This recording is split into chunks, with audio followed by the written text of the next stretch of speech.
first half of the syllabic consonants in contemporary English are the phonetic implementation of nasal release and lateral release. What is the main reason for this? People always want reasons, don't they? Well, first of all, I think we have to ask whether the first statement is true, whether this claim is true, and secondly, we can try and think of why it might be if it is true. I'm not convinced that it is true. The point is there are a lot of words like bottle, middle, where you have, yes, lateral release before a syllabic consonant, and likewise words like button and garden, where you have it a nasal release before a syllabic consonant. That's because in that particular environment we do very much favour a syllabic consonant. My view of syllabic consonants is that they are derived from schwa plus a consonant, and whether or not you apply the rule of syllabic consonant formation depends upon the environment. Some environments favour it, other environments disfavour it. Others are fairly neutral and you can do both things. Did you notice Jane sometimes saying important and then sometimes saying important?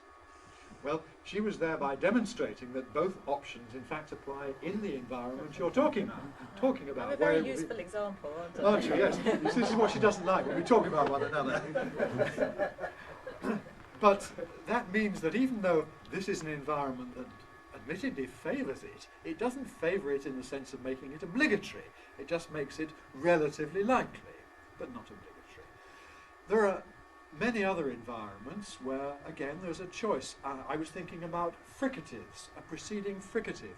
Words like seven, often, listen, dozen, cushion.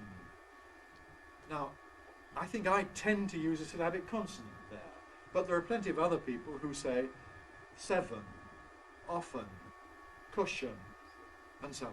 And that's perfectly good. Listen. It's also, listen, yes, it's also very difficult sometimes to decide which they've said. Was that listen or was it listen? Well, those are the polar extremes, but there's some kind of listen in the middle where you're really not sure which it was. And it's going to depend upon counting these up to decide whether the claim made in this question, first of all, is true. Well, let's not quibble, let's assume it is true, that most syllabic consonants involve nasal release or lateral release. What's the reason for this? Well, the reason must just be that a preceding alveolar plosive is one of the most favouring environments for the rule of syllabic consonant formation.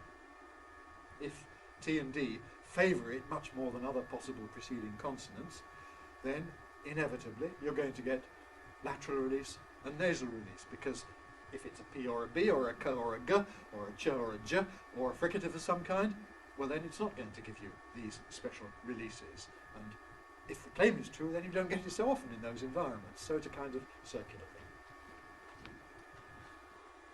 Comments on that? No, I wonder whether it is true that that percentage is... I think it probably is not true. I mean, we'd actually need to start getting people to say these words and then counting them up and see. If it's just a feeling, then... But why are we doing this? I mean, we could do it for some instrumental reason, but I think it's... I don't think it's the case that most